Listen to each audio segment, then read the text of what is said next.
5ویں ہجری کے غزوہ بنی المصطلق سے واپسی پہ پیش آنے والے ایک واقعے کو ہم ذکر کر رہے ہیں۔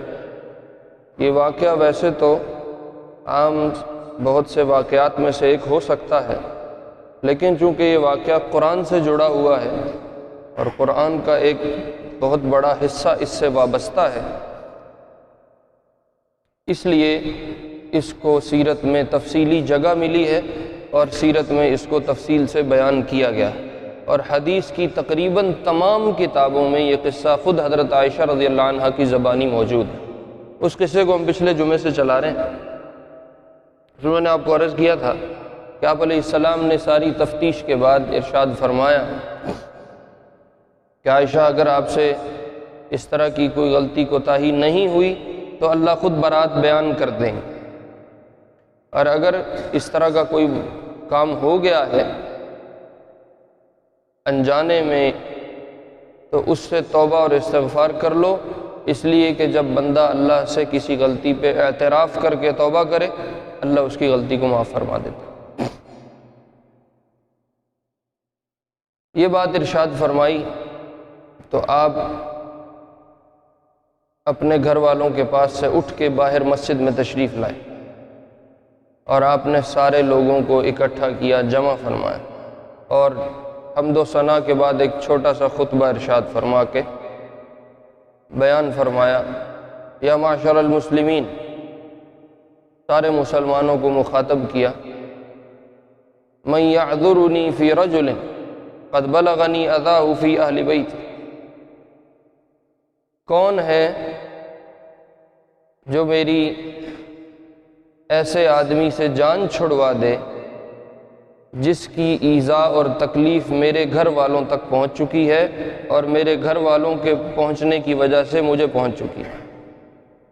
یہ آپ نے خطبے میں ارشاد فرمایا۔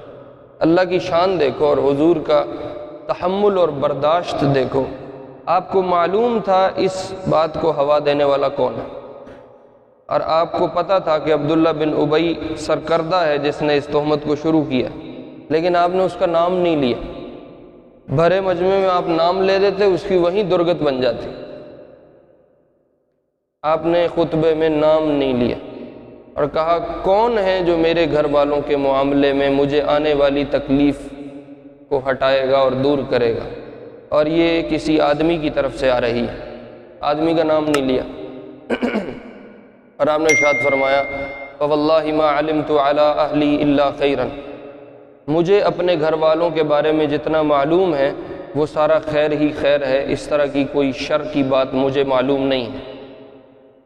وَلَقَدْ ذَكَرُوا رَجُلًا مَا عَلِمْتُ عَلَيْهِ إِلَّا خَيْرٌ، اور جس بندے کی طرف تہمت لگا رہے ہیں، مردوں میں سے جو آدمی ہیں جس کے ساتھ اس تہمت کو نتھی کیا جا رہا ہے، اس بندے کے بارے میں بھی میں خیر کے علاوہ کچھ نہیں جانتا، وہ بھی اچھا انسان ہے۔ تو جو بھی یہ شرارت کر رہا ہے اس کی یہ شرارت مجھے بھی تکلیف دے رہی ہے اور میرے گھر والوں کو بھی تکلیف دے رہی ہے، تو کون ہے جو اس شرارت کو دور کرے اور دفع کرے؟ یہ آپ نے اظہار غم و غصہ منبر پہ ارشاد فرمایا، لیکن آپ نے کسی کا نام نہیں لیا، کسی کو نومینیٹ نہیں کیا کہ فلاں بندے کی طرف سے مجھے یہ تکلیف آ رہی ہے۔ سعد بن معاذ رضی اللہ عنہ ایک بڑے صحابی ہیں۔ ان کے سٹیٹس کو سمجھنے سے پہلے میں آپ کو تھوڑا بتاؤں کہ یہ کون ہے یہ آدمی۔ مدینے میں جتنے صحابہ کی آبادی تھی یہ سب انصار ہیں۔ مکے سے جو ہجرت کر کے آئے تھے وہ سب مہاجرین ہیں، اور صحابہ کے یہی دو بڑے گروپ ہیں۔ جتنے انصار ہیں ان کی آگے دو تقسیم ہیں۔ انصار میں سے آدھے قبیلہ اوس ہے اور انصار میں سے آدھے قبیلہ خزرج کے، اور ان دونوں قبیلوں کی آپس کی دشمنی سالہ سال سے چل رہی تھی، جس کو حضور علیہ السلام کی آمد پہ بھائی بھائی بنا کے ختم کیا گیا تھا اور کہانی ختم ہوئی تھی۔ سعد بن معاذ رضی اللہ عنہ یہ اوس قبیلے کے ہیں جو انصار کا ایک بڑا قبیلہ ہے، اور خزرج میں سے سعد بن معاذ ہیں، یہ خزرج کے بڑے سرداروں میں سے۔ ان دونوں کا نام سعد ہے اور یہ دونوں اپنے اپنے قبیلے کے سردار ہیں۔ جب آپ نے یہ ارشاد فرمایا ممبر پہ تو سعد بن معاذ جو اوس کے قبیلے میں سے تھے کھڑے ہوئے۔ انہوں نے کہا یا رسول اللہ، اگر وہ شخص جو آپ کو تکلیف دے رہا ہے اوس میں سے ہے، آپ ہمیں حکم دیں، ہم اس کی ابھی گردن مارتے ہیں، اس کو زندہ رہنے کا کوئی حق نہیں۔ اور اگر وہ اوس میں سے نہیں خزرج میں سے ہے اور آپ ہمیں حکم دیں تو ہم خزرج والوں میں سے اس شخص کی گردن اڑائیں۔ سعد بن معاذ کی یہ بات سن کے سعد بن معاذ کی بات سن کے خزرج کے ہیں سعد بن عبادہ رضی اللہ عنہ، وہ کھڑے ہوئے اور وہ سعد کو کہنے لگے، اوس والے سعد کو، کہ تو خزرج پہ بڑا چڑھ چڑھ کے بول رہا ہے، وہ پرانی رگ جاگ گئی اور چھڑ گئی، تو خزرج پہ بڑا زور زور سے بول رہا ہے، خبردار تو قتل کرے، تو ہرگز نہیں قتل کر سکے گا۔ یہ سعد بن معاذ نے اس اوس والے قبیلے کی بات کے رد میں آگے سے یہ ریئیکشن دے دیا۔ تو اوس میں سے جو سعد بن معاذ ہیں جنہوں نے پہلے بات کی تھی، ان کے کزن ہیں چچا زاد، ان کا نام ہے اسید بن حضیر رضی اللہ عنہ۔ ان کا پہلے ذکر آیا ہجرت کے باب میں نے وہاں ان کو ذکر کیا تھا۔ یہ کھڑے ہو گئے، انہوں نے فرمایا تو منافق ہے، اس کو کہا سعد بن عبادہ کو، وہ بھی صحابی، تو منافق ہے اور منافقین کو زندہ رہنے کا کوئی حق نہیں ہے، اگر اوس میں سے ہے تو مارا جائے گا، اگر خزرج میں سے ہے تو مارا جائے گا، ہم نہیں چھوڑیں گے۔ لو اس بات پہ اوس والے بھی کھڑے ہو گئے اور خزرج والے بھی کھڑے ہو گئے اور حضور ممبر پہ اور مسجد نبوی کے اندر لڑائی کھڑی ہو گئی۔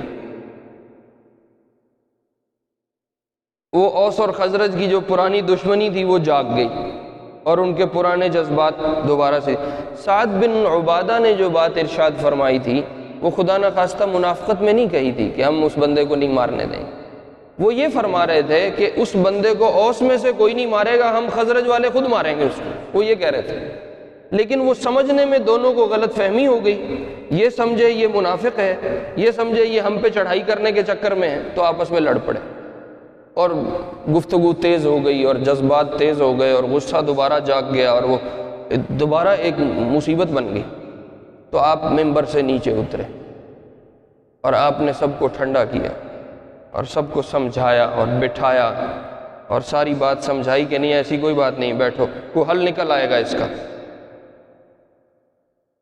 اس سارے فساد کے پیچھے کیا ہے؟ زبان کا غلط استعمال۔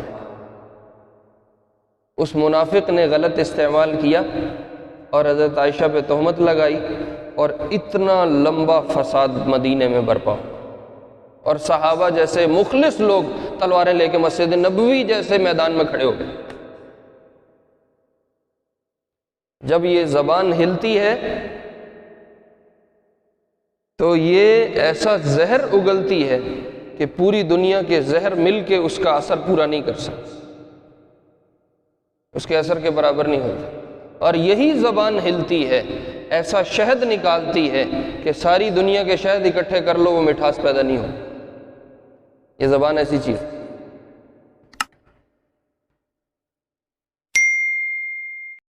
حضور پریشان ہیں، حضور کے گھر والے پریشان ہیں، تمام صحابہ پریشان ہیں، وحی کا سلسلہ بند ہے اور صحابہ آپس میں دست و گریبان ہونے کے لیے تیار کھڑے ہیں۔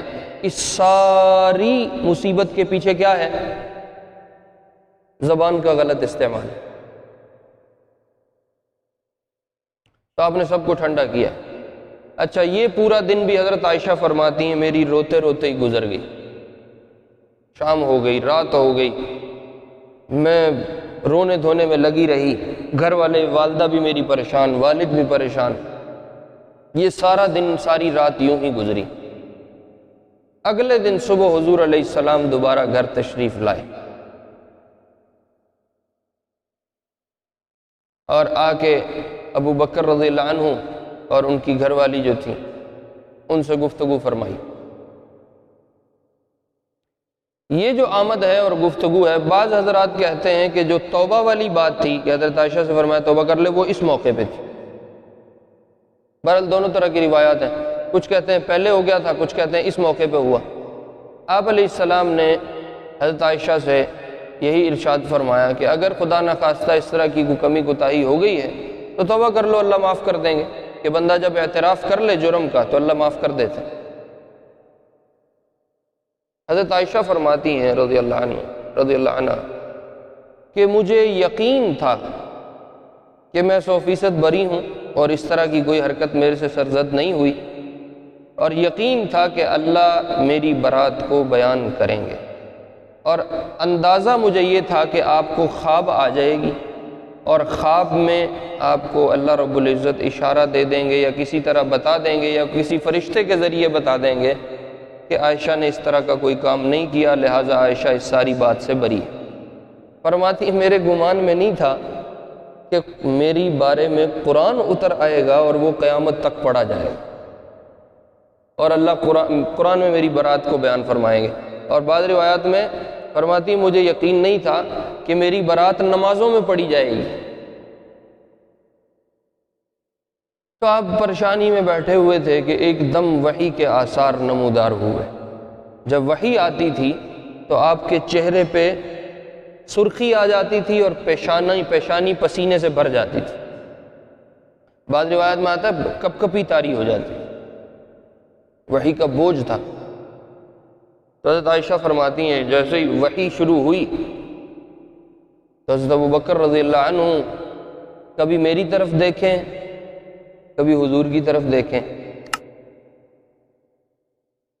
میری طرف دیکھیں تو مطمئن ہو جائیں کہ عائشہ مطمئن بیٹھی ہے، اور حضور کی طرف دیکھیں تو پریشان ہوں کہ پتہ نہیں اب آیات میں کیا آئے گا، اگر خدا نخواستہ عائشہ کی کوئی اس طرح کی حرکت آ گئی تو قیامت تائیں ٹھپا لگ جانا،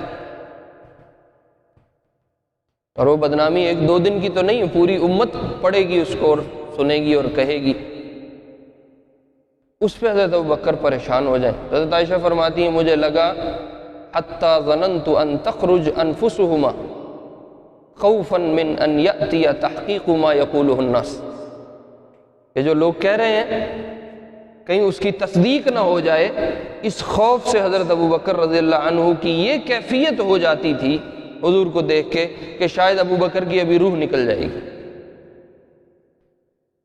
اور خود حضرت عائشہ کی والدہ کا بھی یہی حال تھا، شدید پریشانی۔ حضرت عائشہ کو دیکھیں مطمئن ہو جائیں، حضور کو دیکھیں پریشان ہو جائیں۔ تو اللہ رب العزت نے آیات اتاری، ان الذین جاؤوا بالافک عصبۃ منکم لا تحسب، سورۃ نور کی 10-12 آیات ہیں، جو پھر 10 آیات تو ڈائریکٹ ایسی ہیں جن میں حضرت عائشہ کو اللہ نے صاف کیا اور تہمت بیان کو کرنے والوں پہ بھی بہت کچھ بتایا، اور جنہوں نے لگائی ان کے لیے سزا بھی متعین فرمائی اور ان کا حکم بھی بیان فرمایا۔ اور حضرت عائشہ کی طیبہ ہونے کو، پاک ہونے کو، پاکیزگی کو، پاک دامنی کو قرآن میں اللہ نے بیان فرمایا کہ یہ مومنہ ہیں، پاک صاف ہے، اس کے لیے رزق کے وعدے ہیں، اس طرح کی کوئی بات نہیں ہے۔ تو جیسے ہی وحی ختم ہوئی آپ نے اپنا پسینہ صاف فرمایا اور کہا ابشری یا عائشہ فإن اللہ قد انزل براءتک، عائشہ تجھے خوشخبری ہو اللہ نے تیرے لیے برات کو، بری ہونے کو نازل فرما دیا۔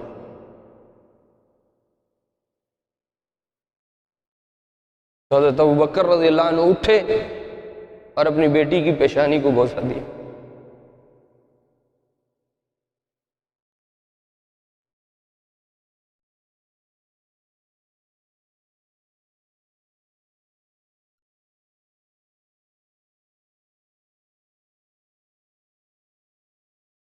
حضرت عائشہ نے حضرت ابوبکر سے فرمایا جب انہوں نے آ کے پیشانی کو بوسہ دیا،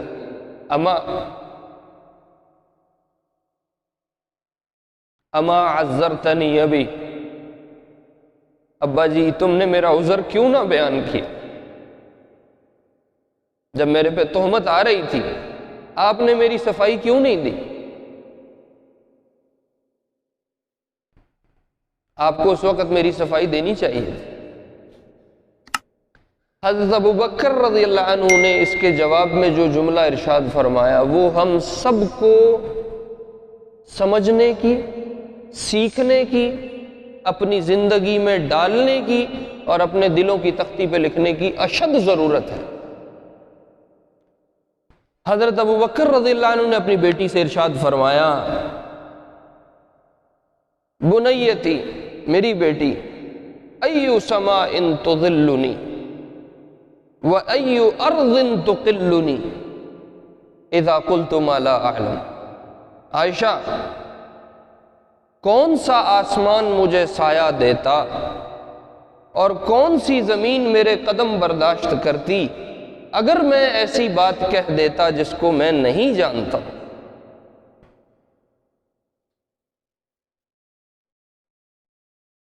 ایسی بات میں صفائیاں دینا جس کا مجھے علم نہیں، اگر میں یہ گناہ کر بیٹھوں تو کون سا آسمان مجھے جگہ دے گا اور کون سی زمین مجھے جگہ دے گی، اور ایسی بات بولوں جس کو میں جانتا نہیں ہوں، تو یہ جھوٹ کا کام میں کیسے کر دوں؟ میں مقام صدیقیت پہ ہوں، میں صدیق ہوں، میں سچ کے علاوہ کچھ نہیں کہہ سکتا۔ بغیر علم کے، بغیر تحقیق کے ایک بات میں کیسے کہہ دوں یہ غلط ہے اور یہ ٹھیک ہے؟ اگر اس ایک اصول پہ عمل ہو جائے ہمارے معاشرے سے آدھی لڑائیاں ختم ہو جائیں گی۔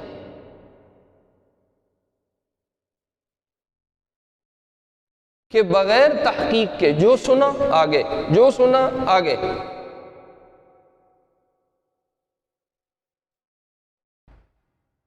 اور ہر سنی سنائی صرف آگے نہیں، جب وہ سنتے ہیں اس میں 2-4 رکوع خود شامل کرتے ہیں، 5-7 مرچ مسالے خود ڈالتے ہیں، اور اگر بات پیچھے سے اتنی آ رہی ہے تو اس کو اتنا بنا کے اس کو آگے نقل کرتے ہیں، جس کا نتیجہ ہم سب روزانہ دیکھتے ہیں۔ اگر صرف یہ ایک بات ابو بکر کی سمجھ لی جائے کہ جو میں بیان کر رہا ہوں اگر میں اس کو ثابت نہ کر پایا تو کون سا آسمان مجھے جگہ دے گا اور کون سی زمین مجھے اٹھائے گی اور برداشت کرے گی؟ یعنی یہ اتنا بڑا جرم ہے کہ زمین ابھی پھٹے اور میں اندر چلا جاؤں تو یہ بالکل ٹھیک سزا ہے، اور ابھی آسمان سے بجلیاں کوندیں اور وہ میرے پہ پڑ جائیں اور مجھے جلا کے بھسم کر دیں تو یہ بالکل ٹھیک سزا ہے۔ یہ اتنا بڑا جرم ہے۔ ہر سنی سنائی بات آگے، ہر سنی سنائی بات آگے۔ اللہ کے نبی علیہ السلام نے ارشاد فرمایا، کفا بالمرء کذبا ان یحدث بکل ما سمع۔ آدمی کے جھوٹا ہونے کے لیے یہ بات کافی ہے۔ مطلب ایک ہے خود جھوٹ بولنا، ایک ہے جھوٹا ہونے کو، اس کو چھوڑ دیں، اس کو چھوڑ دیں جی، اس کو چھوڑ دیں، بیٹھ جائیں۔ آدمی کے جھوٹا ہونے کے لیے یہ بات کافی ہے، جاوید یہ جا کے خود بند کرو۔ آدمی کے جھوٹا ہونے کے لیے یہ بات کافی ہے کہ ہر سنی سنائی بات کو ایک تو بغیر تحقیق کے بیان کرے، اور اس سے بڑی بہتان بازی یہ ہے کہ اس میں خود کچھ تراش خراش کے اور چیزیں شامل کریں۔ اور ہمارا معاشرہ اس وقت اس گند کی لپیٹ میں ہے۔ بات ادھر ادھر نکل جائے گی، مجھے قصہ ختم کرنا ہے۔ میں یہ سمجھتا ہوں کہ ہم میں یہ عادت کیوں پڑی ہے کہ ہم تھوڑی سی بات کو سنتے ہیں، اس کو ہضم کرنا مشکل ہے، اور پھر جب وہ ہضم نہیں ہوتی ہم کچھ اس میں اور لپیٹ لپاٹ کے شامل کرتے ہیں، اور پھر اس کو ہم آگے بھی ذکر کرتے ہیں۔ یہ عادت ہمارے معاشرے میں کہاں سے آئی ہے؟ میرے عزیزو، ہماری نسل اور ہماری اولادوں کی سمیت ہماری بھی تقریباً یوں کہہ لو، ہم سب کی تربیت اس زمانے میں عورتوں کے ہاتھ ہو رہی ہے، مردوں کے ہاتھ نہیں ہو رہی۔ باپ کو اپنی کمائیوں سے فرصت ہی نہیں ہے، وہ صبح جاتا ہے، وہ شام کو تھکا آ رہا گھر آتا ہے، روٹی کھاتا ہے، اس کو اگلی کوئی ہوش نہیں۔ بہت اگر اس نے کرنا ہے تو گھنٹہ ڈیڑھ بیٹھ کے ٹی وی دیکھے گا اور چھٹی۔ اولاد کیا سیکھ رہی ہے، اولاد کیا پڑھ رہی ہے، اولاد کیا کیا زندگی کے اصول اس میں آ رہے ہیں، اس سے باپ کو کوئی غرض ہی نہیں ہے۔ اس کو کمانے سے فرصت نہیں، کمائی کی مشین ہے، وہ صبح اٹھ کے کمانا شروع کرتا ہے اور شام آ کے بند ہوتا ہے۔ گھر میں اولاد کی تربیت عورتوں کے ہاتھ میں ہو رہی ہے اور باپ اس میں اپنا حصہ شامل نہیں کر رہا، اور عورتوں کا مزاج یہ ہے کہ بغیر تحقیق کے بات لینا اور پھر اس میں کچھ کمی زیادتی کر کے اس کو آگے دینا، یہ عورتوں کا مزاج ہے، مرد یہ نہیں کرتا۔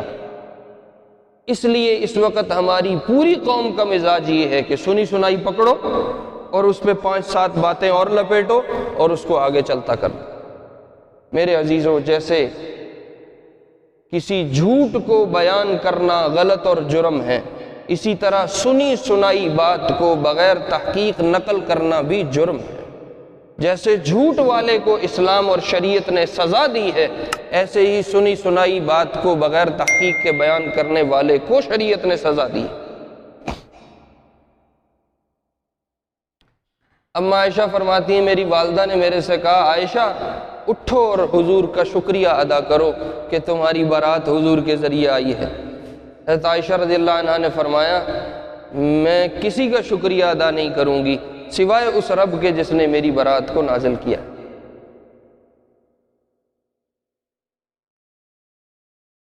یہ قصہ ہوا اور اس میں امت کے مومنین اور منافقین کا ایک بڑا امتحان تھا کہ ایمان والے اللہ اور اس کے رسول پہ کتنا یقین رکھتے ہیں،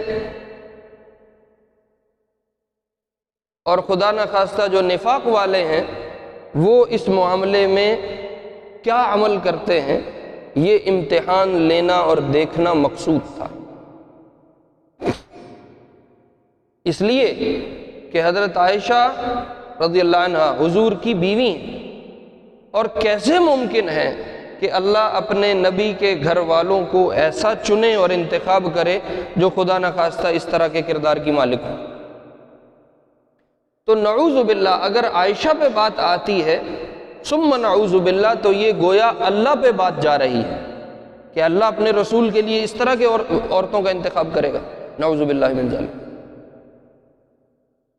تو حضرت عائشہ پہ تہمت کا لگا دینا یہ صرف حضرت عائشہ کے کردار پہ سوال نہیں ہے، یہ اللہ کے انتخاب پہ بھی سوال ہے۔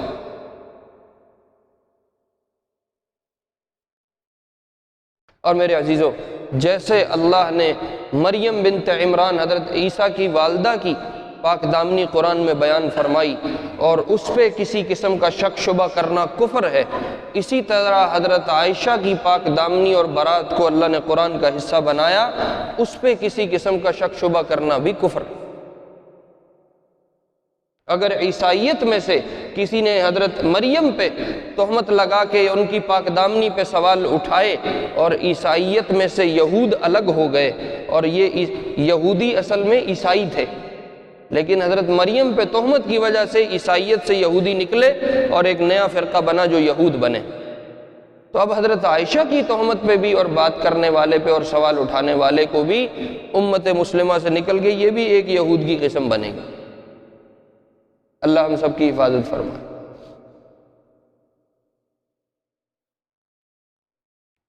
اور جو آپ علیہ السلام نے ارشاد فرمایا من یعذرنی فی رجل قد بلغنی اذاہ فی اہل بیتی، اس بندے کا کوئی حل کرو جس کی ایذا اور تکلیف میرے گھر والوں کے معاملے میں میرے تک پہنچ رہی ہے۔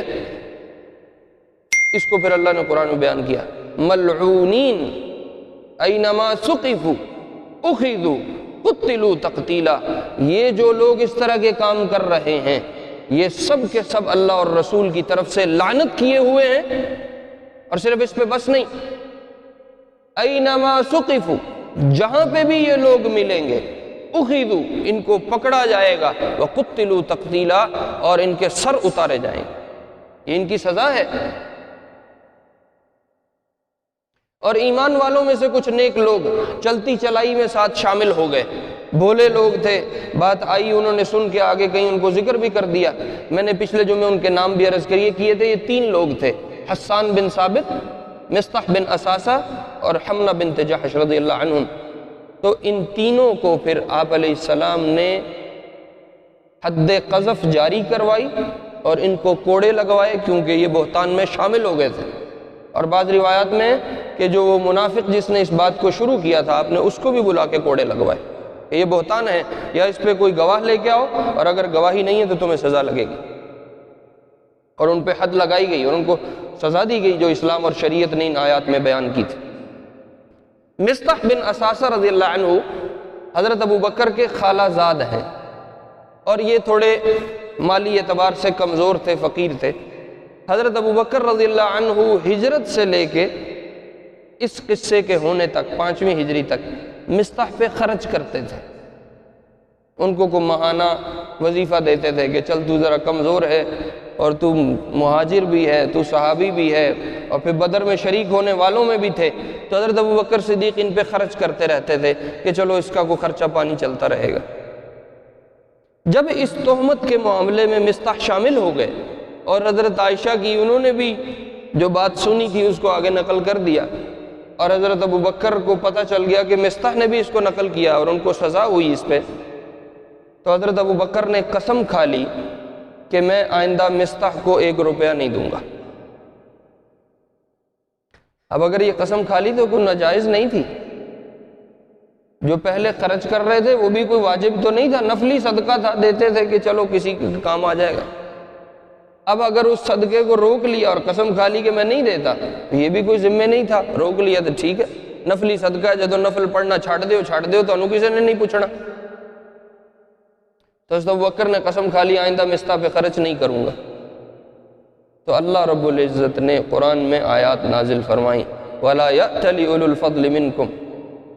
یہ جو فضل والے لوگ ہیں، حضرت ابو بکر کے بارے میں کہا، یہ جو فضل والے لوگ ہیں وَالسَّعَةِ، اور جن کو اللہ نے مال میں تھوڑی سی کشادگی دی ہے، یہ قسم نہ کھائیں أَن يُؤْتُوا أُولِي الْقُرْبَى وَالْمَسَاكِينِ وَالْمُهَاجِرِينَ کہ یہ مہاجروں پہ خرچ کر رہے ہیں، یہ مسکینوں پہ خرچ کر رہے ہیں، یہ رشتہ داروں پہ پیسے لگا رہے ہیں، تو یہ قسم کھا کے اس پیسے کو بند نہ کریں۔